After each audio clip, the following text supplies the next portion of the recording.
Bienvenidos, queridos hermanos, a este es su programa de estudios bíblicos del Ministerio de Apologética Siloé. Mi nombre es Fran Morera y con Jorge Garzón en los controles vamos a continuar hoy el estudio del libro de Proverbios.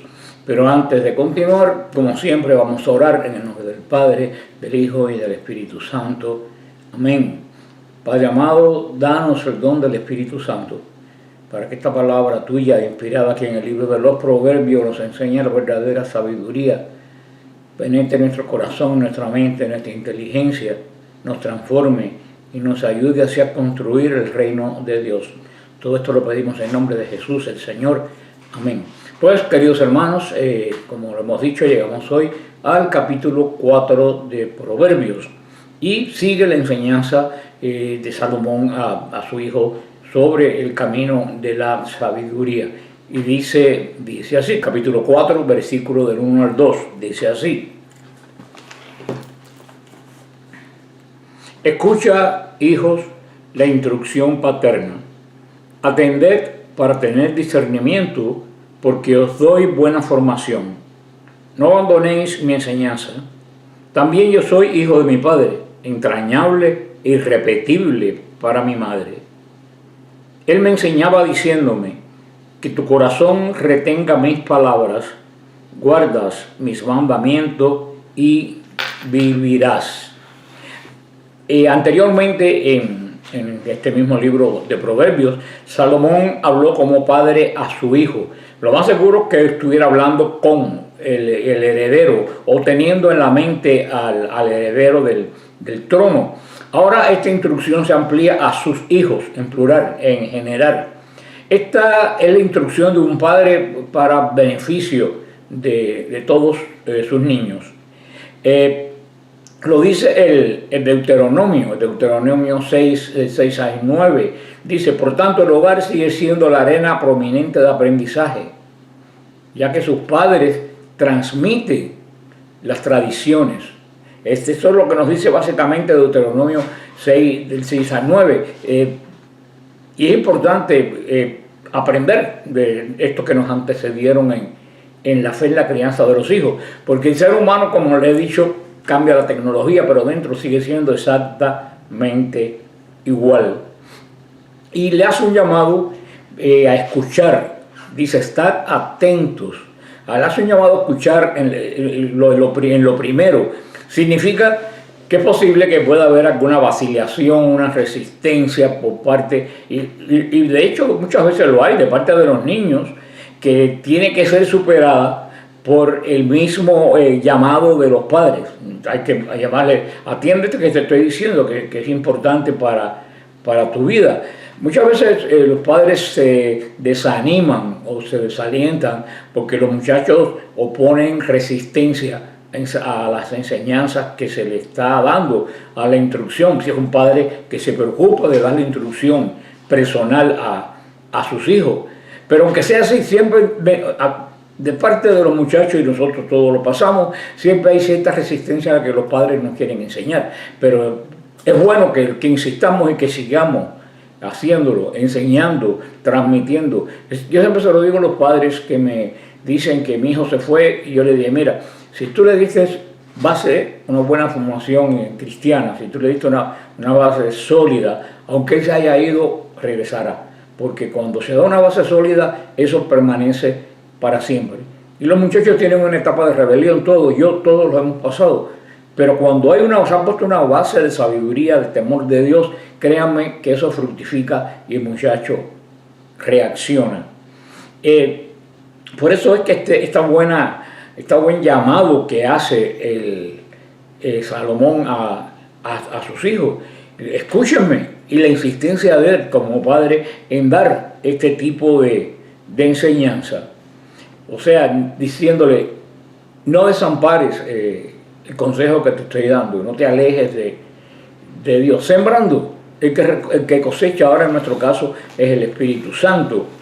Y Salomón recuerda evidentemente con cariño las lecciones que su padre le enseñó cuando hablaba de esto. Y yo me imagino que esto sería un recuerdo especial, porque nada más y nada menos fue el rey David quien enseñó a Salomón, el más grande de los reyes terrenales de Israel. Vemos que al recordar la propia educación, Salomón cita a su padre y se identifica con las luchas de sus hijos. Le dicen, lo que ustedes están pasando ahora, ya yo lo pasé primero. Pero refuerza al mismo tiempo con su experiencia la dignidad de su padre, que lo enseñó. Es algo que se está transmitiendo de familia. Dice, yo también fui hijo de mi padre, un verdadero hijo en sentido no solo físico, sino también espiritual y moral. Tenemos que ser padres de nuestros hijos, y no solo físicamente, moralmente, y lo más importante que a muchos se nos escapa, espiritualmente. Un hijo obediente era considerado como un hijo verdadero en todos los sentidos. Sin embargo, un hijo rebelde, aunque fuera un niño, podía ser repudiado en Israel. Y eso lo vemos en Deuteronomio 21, del 18 al 21, y en Deuteronomio 32, del 19 al 20, que tenía leyes muy radicales. Y dice, único delante de mi madre. Si vemos Primera de Crónicas, capítulo 3, versículo 5, indica que Betsabé tuvo otros hijos a través de David. Pero evidentemente Salomón fue su hijo especial. Era el heredero del trono, era el primero de ella. Dios escogía a los herederos del trono de Israel. Aunque Isaac tuvo otros hijos, a Isaac lo llamaba su Yahid, que quería decir mi único, para identificar que era el que tenía la herencia de la alianza con Dios. Y decía que él me enseñaba, decía Salomón. O sea que la caída posterior de Salomón, tantos pecados que tuvo el rey Salomón, a pesar de su sabiduría, no es porque su padre no lo enseñara, es que ya él cogió libremente el camino equivocado.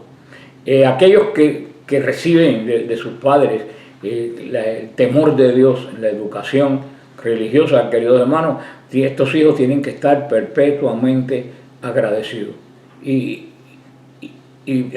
impregnar a las nuevas generaciones con lo mismo que ellos tuvieron la suerte de recibir.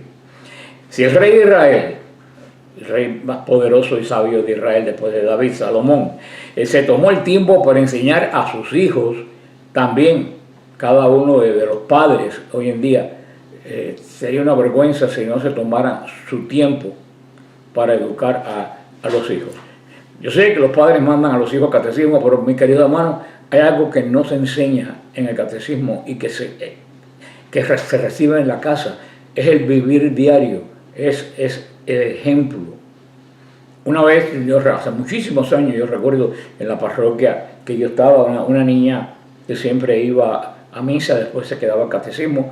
Una vez estaba muy triste y yo le dije, ¿y por qué estás triste? Dice, no, por mis padres. Y yo le dije, bueno, pero ¿dónde están tus padres? Tú estás aquí. Dice, no, ellos me traen, me dejan en la puerta de la iglesia y se van y después me recogen.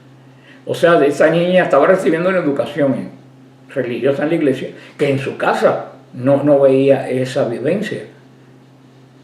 Por eso la iglesia ha dicho continuamente que los primeros catequistas son los padres. Y tú no puedes pensar que en el catecismo van a ser un cristiano tu hijo si en tu casa no ve valores cristianos. Hace bastante que enviarlos, más peor es no enviarlos. Pero ¿cómo tú pretendes que tus hijos oren si nunca te ven orar?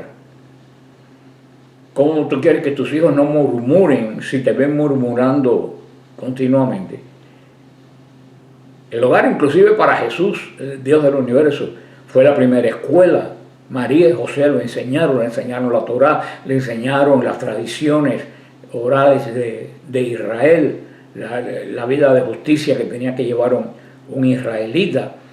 Y la clave está para ellos y para nosotros en la otra frase: guarda mis mandamientos y vivirás. Eso es esencial. Los mandamientos de Dios que transmiten los padres, como se hacía en Israel, que era obligación del padre enseñar al hijo, significaba la vida, la muerte de un ser humano. Y lo sigue siendo hoy. A lo mejor no la muerte física, en algunos casos también, pero la muerte espiritual, la muerte moral de un hijo, que muchas veces duele más que la muerte física. Porque cuando uno muere físicamente ya dejó de sufrir. Pero ¿cuántos padres sufren porque ven a sus hijos vivos en la carne, pero muertos en el espíritu, tras pie, problemas tras problemas, y sufriendo continuamente? Por eso es que Salomón le da esta exhortación a su hijo: adquiere sabiduría, que no solo la recibió de David, él se lo pidió a Dios. La sabiduría, los padres tienen que pedir verdadera sabiduría para poder guiar a sus hijos, sobre todo en este momento, cuando los padres tienen tantos enemigos en la educación cristiana de su hijo, porque tienen de enemigo la escuela, hasta muchas veces escuelas católicas desafortunadamente, tienen de enemigo el internet. Hoy hay enemigos más que nunca en contra de la educación cristiana, y si los padres se desentienden, queridos hermanos, ¿cómo tú pretendes que media hora a la semana, por 1 o 2 años, van a hacer de tu hijo un cristiano con el catecismo en la iglesia? Si no es en tu vida de corrección, en tu vida de enseñanza continua. Adquiere sabiduría, adquiere cana en hebreo, quiere decir una transacción financiera donde tú obtienes algo de físico, de valor para ti. Cuando uno adquiere algo de valor para uno le cuesta dinero, pero vale la pena.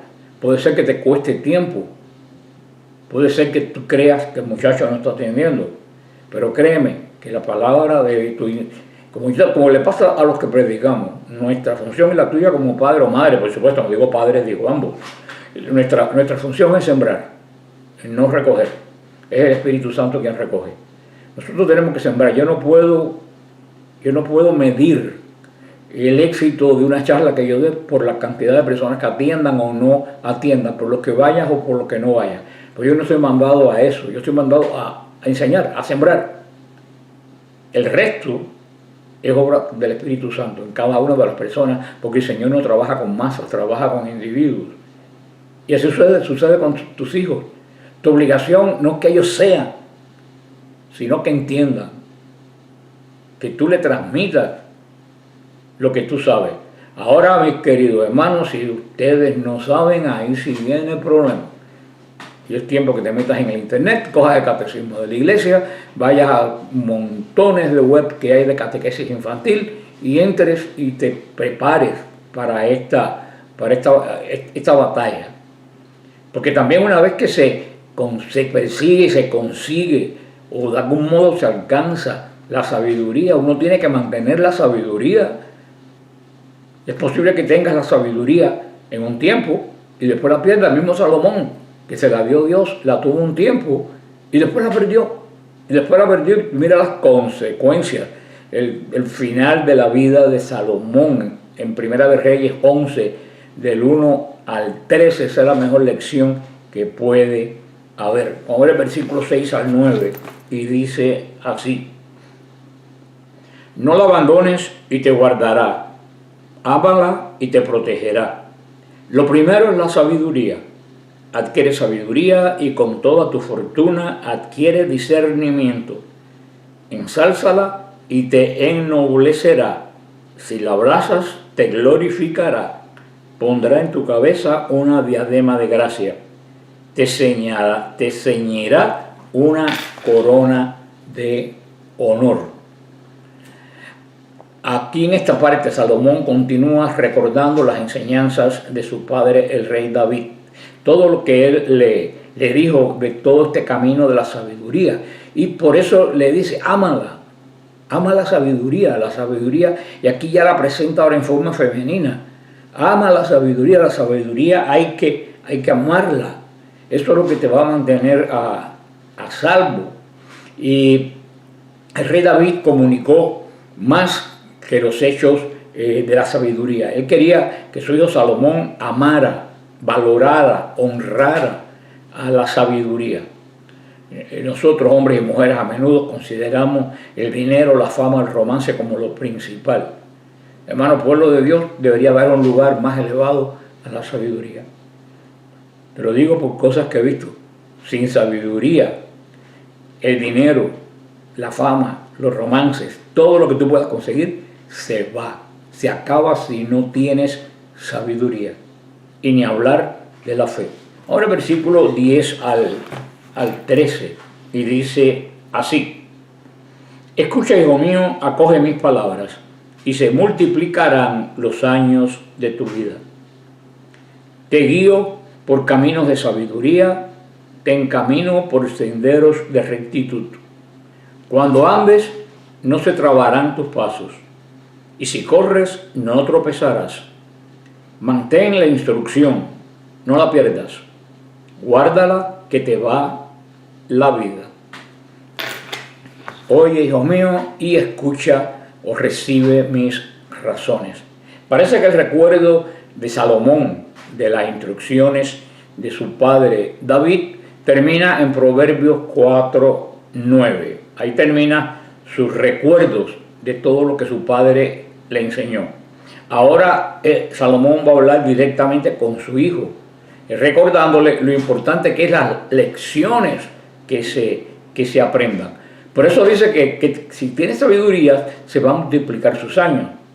Querido mío, es más que probado, el vicio, la mala vida, perjudican la salud y acortan los días.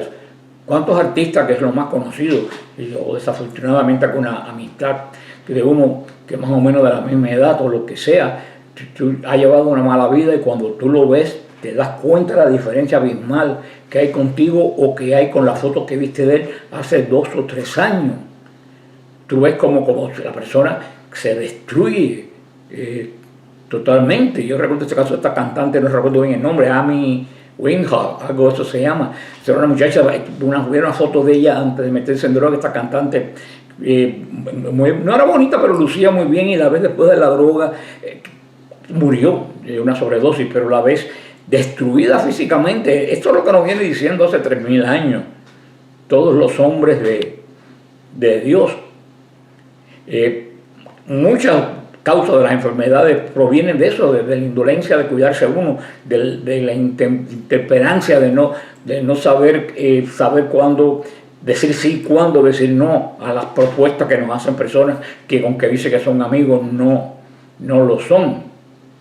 Y toda la fe, la iglesia promueve la sobriedad, promueve el destruir las pasiones malas, porque la pasión no es mala. Hay pasiones malas y hay pasión buena, pero la pasión mala te desestabiliza el alma, te desestabiliza el espíritu. La pasión buena encausa tu espíritu por el buen camino. Sentimos que nuestro rey Salomón recibió la satisfacción de enseñar sabiduría a sus hijos. Él por lo menos le está enseñando el camino. Vemos después que el hijo de Salomón desafortunadamente no tuvo nada de sabiduría y fue la causa de que Israel se dividiera en 10 tribus para el norte y las tribus del sur. Ahí vemos claramente cómo tú puedes recibir sabiduría y no aceptarla y la consecuencia. Porque muchas veces, querido hermano, la falta de sabiduría te lleva a la arrogancia. Y la arrogancia es tener un concepto tuyo que no es como le pasó al hijo de Salomón y las consecuencias espirituales que tuvo hasta el día de hoy para el plan de la salvación. Vamos a ver el versículo 14 y 15 y dice así. Si lo veo, evítalo, no pases por él, desvíate de él y pasa de largo, pues no puedes conciliar el sueño si no haces el mal. Pierden el sueño si no ponen tropiezos. Salomón le dijo a sus hijos que no siga por el camino de los impíos. Él lo dice, si nunca entras en el camino de los impíos, no tienes necesidad de remediar nada. También le dice, no vaya por el camino de los malos. Y nosotros hoy en día, el Señor nos los dijo, tienen 2 caminos, el ancho y el estrecho. El ancho es cómodo, pero termina en la perdición. El estrecho es incómodo, pero termina en la vida eterna. ¿A qué punto es que se ha perdido hoy tener el concepto de lo que es bueno y de lo que es malo? Hoy en día a tus hijos le están enseñando que lo que es bueno para los ojos del cristiano es malo y lo que es malo para los ojos del cristiano es bueno. Hermano, eso no es más que lo que hizo la serpiente en el jardín del Edén. Estamos viviendo hoy el cierre del ciclo del Edén. Lo único que en el Edén el maligno no tenía internet. Y ahora, en estos tiempos finales, el maligno es el dueño de todos los medios de comunicación. Y por eso esa doctrina de que lo malo es bueno y que lo bueno es malo, hoy en día está tan vigente en todos los lugares. Es lo mismo que ha hecho Satanás desde el principio, ahora con medios de comunicación. Salomón a su hijo y a nosotros nos da el camino. Nos da el camino clarísimo. Aléjate del mal. Tenemos siempre el camino de la conversión, de regresar, pero ¿cuánto se sufre? ¿Cuánto se sufre, queridos hermanos, en este proceso en que te vas y regresas? Podemos tener sabiduría para detectar cuando hay un mal camino y poder frenar a tiempo.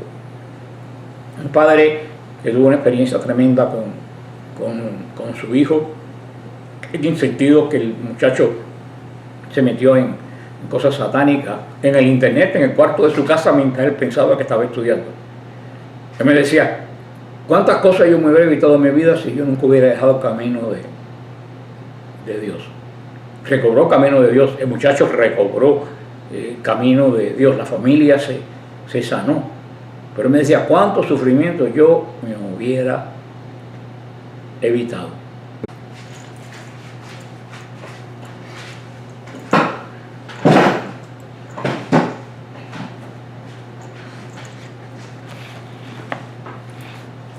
Veamos ahora capítulo 16 al 19 y dice así: pues no pueden conciliar el sueño si no hacen el mal, pierden el sueño si no ponen tropiezo, pues el pan del que se alimentan es la maldad y el vino que beben la violencia, pero la senda de los justos es como la luz de la aurora, cuyo resplandor avanza hasta el pleno día.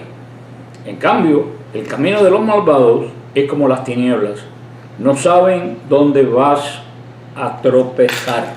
Tremendo esto que nos dice en aquellos tiempos el rey.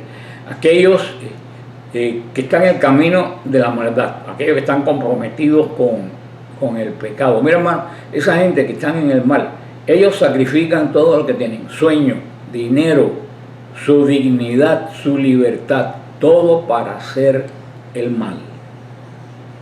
El malo no duerme maquinando una maldad. Se desvelan maquinando el mal. Y lo peor del caso lo va a decir San Pedro más adelante. El mal va a querer que tú caigas en el mal, porque tú, estando en el bien, eres una bofetada a los otros. Porque los otros entienden que si tú pudieses ser bueno, ellos también pueden ser buenos, y no quieren. Y se dan cuenta de su maldad. Por eso tú ves que todos los malos quieren atraer a los demás a su maldad.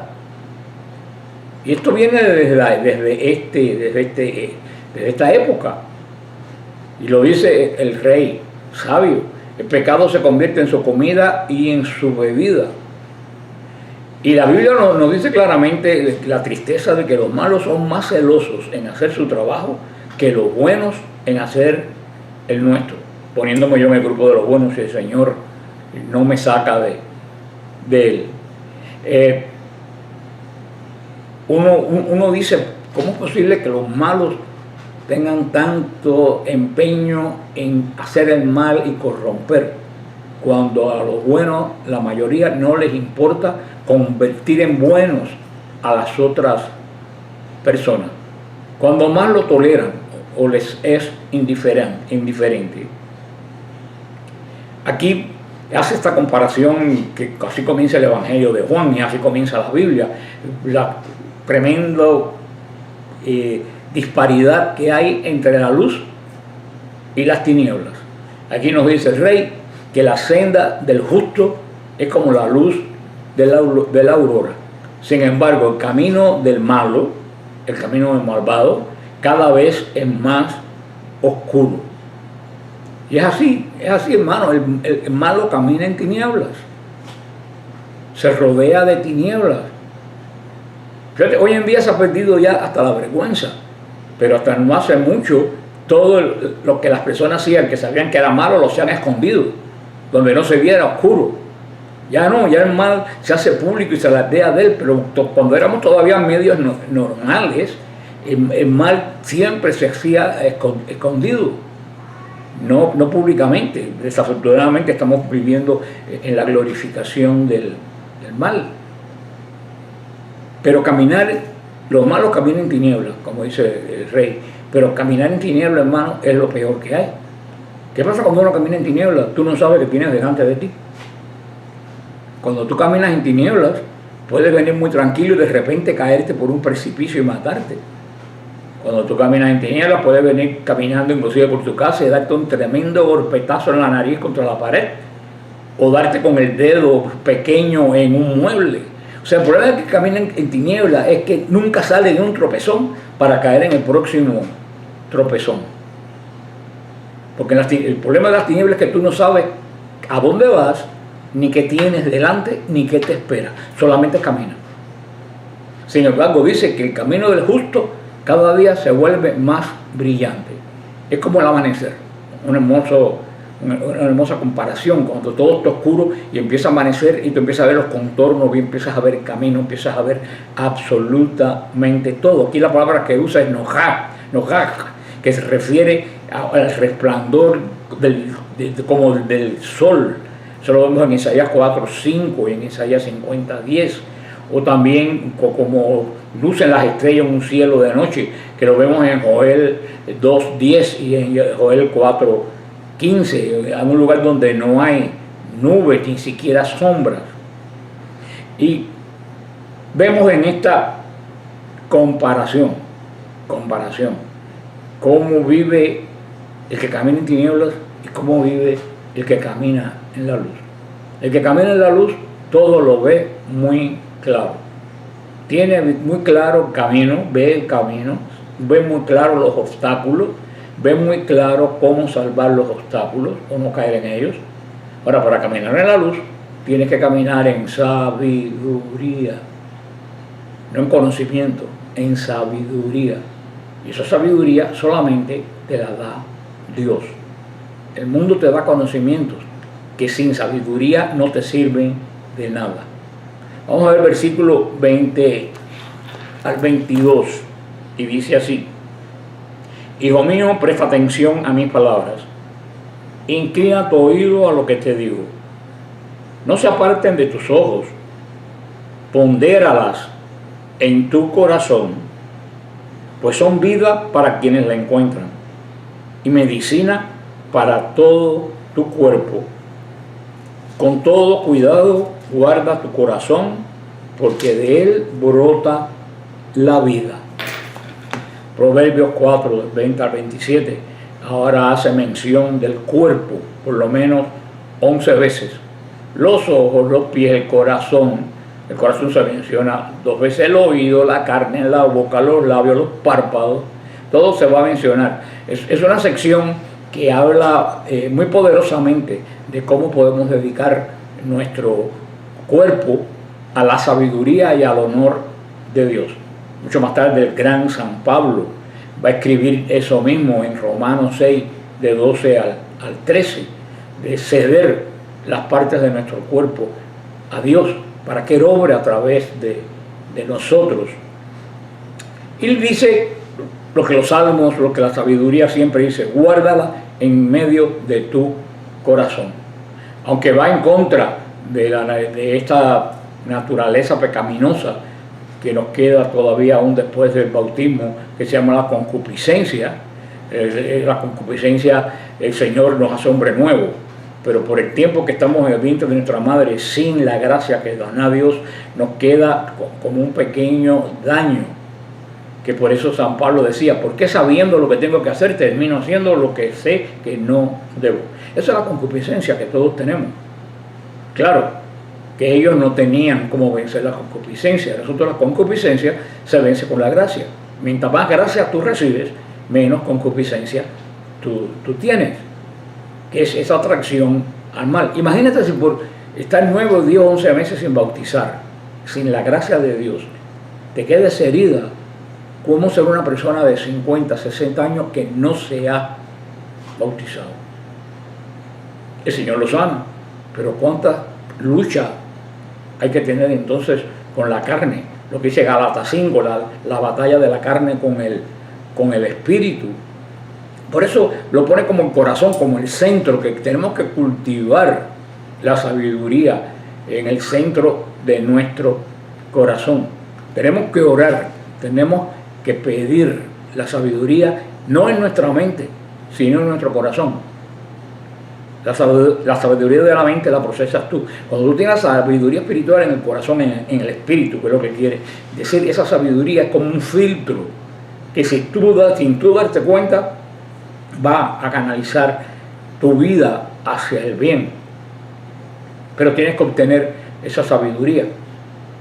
Eso lo repito, lo voy a repetir hasta el final de este libro, que solo te la da Dios cuando tú la pides, y que es un don del Espíritu Santo. Por eso que debemos pedir todos los días el don de sabiduría, el don de discernimiento, el don de ciencia, de conocimiento. Todos esos dones los necesitamos para nuestra vida. Vamos a ver el versículo del 26, allá al final, dice: aparta de tu boca la falsedad, aleja de tus labios la calumnia, que tus ojos miren de frente y tu mirada sea recta. Sopesa el sendero de tu pie y caminarás seguro. No te desvíes a derecha ni izquierda. Y el último consejo que da: aparta tu pie del mal. Como la sabiduría, dijimos, permanece en medio del corazón, también tenemos que cuidar el corazón. ¿Y cómo cuidamos el corazón? Guardándolo. ¿Guardándolo de qué? De la contaminación del mal. Tenemos que empezar por ahí. Recuerden que cuando decimos corazón decimos los sentimientos, decimos en realidad el espíritu, que es lo que rige en nuestra vida, que esa poderosa acción de Dios, lo que nos hace semejante a Dios.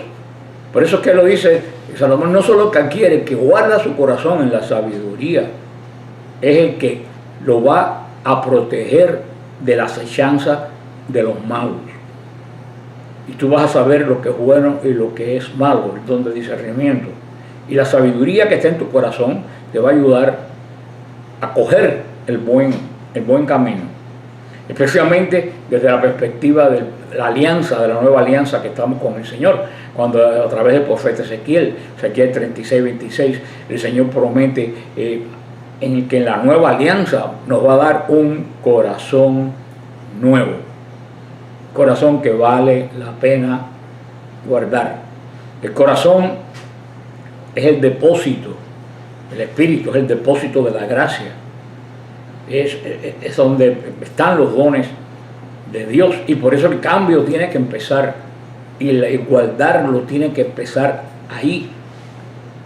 Sí, porque si el depósito está contaminado, hermano, no sirve de nada que repare las tuberías, que repare las válvulas, si el depósito está contaminado, no importa todo lo que hagas, la cosa no va a funcionar. Esto no sé. La Biblia nos dice continuamente que evitemos el corazón doble, el doblez de corazón, que lo mismo camina por el bien que por el mal. Nos lo dice el Salmo 12, versículo 2. Nos lo dice Proverbio 28, 14. Nos lo dice Proverbio 21, 4. Nos lo dice la carta a los Hebreos, capítulo 3, versículo 12. Nos lo dice San Mateo 24, 12. Nos lo dice el Salmo 51, versículo 10. Y nos dice que hay una gran recompensa para que guarde el corazón, manteniéndolo para la sabiduría. Dice que el que guarda el corazón, dice que de su vida fluye un manantial de agua. Eso lo dijo el Señor. El que cuenta el Señor, de su corazón manarán ríos de agua viva. Una de las grandes tentaciones para el camino de los malos es que el camino de los malos es divertido, es agradable y parece que da felicidad. Claro, eso es una mentira. Yo recuerdo hacía años, porque ya no, ya las personas que vienen de Cuba saben de todo lo bueno y lo malo que hay en este país como si vivieran aquí a través del internet. Pero antes de que existiera el internet, empezando por mí, todos los que venimos de Cuba llegábamos a un mundo como si llegáramos al planeta Mercurio, a un mundo que no conocíamos absolutamente nada. Veníamos en cero, como si hubiéramos acabado de nacer en cuanto al mundo que nos íbamos a encontrar. Cuando venían muchachos de mi parroquia o familia, de mi pueblo, yo me acuerdo que yo cogí el carro y primero lo llevaba a South Beach y lo paseaba por Ocean Drive, donde están las discotecas, donde en ese momento estaba el glamour de los artistas, de la gente súper elegante por las noches que iban a las discotecas, las luces, toda la belleza esa que había en South Beach, que poco a poco se echaba a perder. Entonces yo lo llevaba ahí, le decía, miren esto, qué bonito, todo esto aquí. Y después yo lo llevaba a Camilo House. ¿Qué cosa? Camilo House es una casa que tiene la iglesia desde el año 1949, porque nosotros nos ocupamos de las personas con necesidades de toda la vida, no ahora. Desde el año 1949 están los padres Camilos aquí ayudando a los que no tienen techo, a los llamados homeless. Y por supuesto, como ahí les daban comida para bañarse y medicina y todo eso, todo alrededor por la noche, cuando estaba muy llena la capacidad, se quedaban dormidos en la acera tapándose con cartones, cosas semejantes como hemos visto. Y yo los llevaba ahí, los paseaba, ellos se quedaban horrorizados y yo les decía, mira, esto que ustedes ven aquí no comenzó aquí, esto que ustedes ven aquí empezó a donde yo los llevé, al glamour que yo los llevé. Muchas personas que ustedes van a ver ahí pueden ser arquitectos, pueden ser policías, pueden ser abogados, también hay locos, otras personas, pero hay personas que empezaron en la vida en el glamour que ustedes vieron. No tenían sabiduría en su corazón y lo que el demonio te presenta primero bello termina en esto que tú ves aquí, en estas personas tapándose con cartones de noche y comiendo lo que le dan, porque el demonio te presenta la primera parte del pecado atractivo. Si no, yo siempre digo que el pecado huele a Chanel, el demonio huele a Chanel, no a azufre. Si oliera azufre nadie se la arrimara. Él se presenta, como dice este libro tan antiguo, se presenta atractivo. Pero hermano, el final es terrible porque él no es mentiroso. El demonio te paga con abundancia, pero te paga con lo único que tiene, lo único que tiene es malo. Él cuando te tiene, te paga con mal porque es lo único que tiene y te da mal en abundancia. Pero no te lo presenta malo, te lo presenta hermoso, atractivo, que te da felicidad, que te da high, que estás en algo que... Y hermano, y terminas, cuando estás en sus garras, termina siendo una caricatura de un ser humano, una pitrafa humana, porque no te esperes nada bueno de él. Ojalá que esto, que hace tantos siglos, nos ayude a eliminar hábitos superficiales, a eliminar cosas como charlas cínicas, el refunfuñar, para estar corriendo y ser partícipe de la moda, que sea la moda quien nos guíe, sobre todo esta moda. No digo que uno tiene que estar atrás de nada o alejado de lo que sucede, sino ser esclavo, que eso es idolatría, poner en lugar de Dios lo que no es Dios. Tenemos que pedir al Señor que nuestros ojos miren lo que es recto, como nos dice Proverbios, que examinemos la senda de los pies. Si uno examinara la senda de los pies cuando empezamos a caminar en cierto camino, si lo analizáramos, queridos hermanos, llevaríamos una vida mucho menos mala. Si nos diéramos cuenta desde el principio hacia dónde va el camino que estamos tomando. Cuando reflexionamos cuidadosamente hacia dónde nosotros nos dirigimos, eso nos ayuda, si tenemos sabiduría, a establecer una dirección correcta, una decisión sabia. Y nos ayuda a no desviarnos a la derecha ni a la izquierda. Mirar a Cristo, Cristo está en el medio. Yo le he dicho muchas veces que en mi tierra los campesinos le ponían a los bueyes y a los burros le ponían unas cosas aquí que le decían orejeras. Que ¿para qué se lo ponían? Para que no pudiera mirar los bueyes para los lados. ¿Por qué? Porque si los bueyes miraban para los lados, perdían el camino y lo que se estaba arando, el surco, se hacía así. Mientras que tenían la vista puesta para adelante, ellos iban y hacían el surco derecho. Por eso yo siempre digo a las personas, tenemos que hacer el surco derecho. Tenemos como los bueyes que ponernos orejeras espirituales y mirar para Cristo. Ni para la derecha, ni para la izquierda. Para el medio. La derecha y la izquierda, los que están por lados, te quieren distraer para que tu camino se torezca. Tenemos siempre que mirar al frente.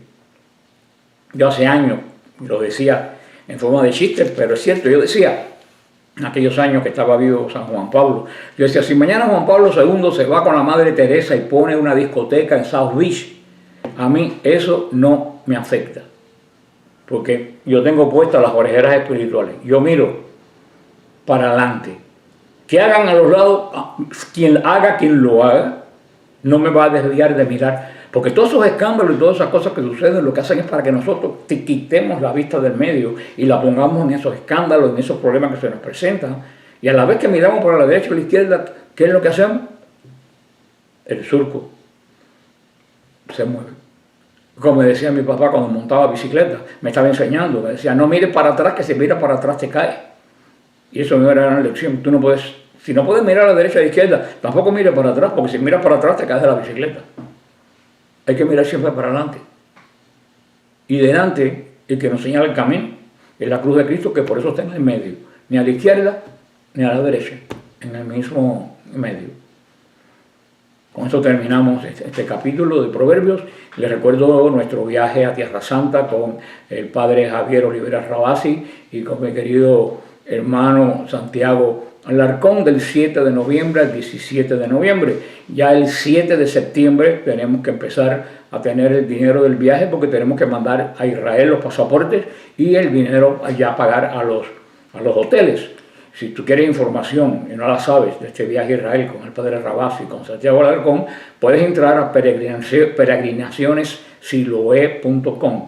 Peregrinaciones Siloé con 2 S. Peregrinacionessiloe.com. Ahí vas a la foto, estamos nosotros 3, haces clic y en el medio vas a ver un cintillo que tiene toda la información, cuánto cuesta, qué incluye, qué no incluye. Y si tienes dudas, me puedes escribir al email que aparece ahí o escribir al WhatsApp, que te contestamos siempre todas las preguntas.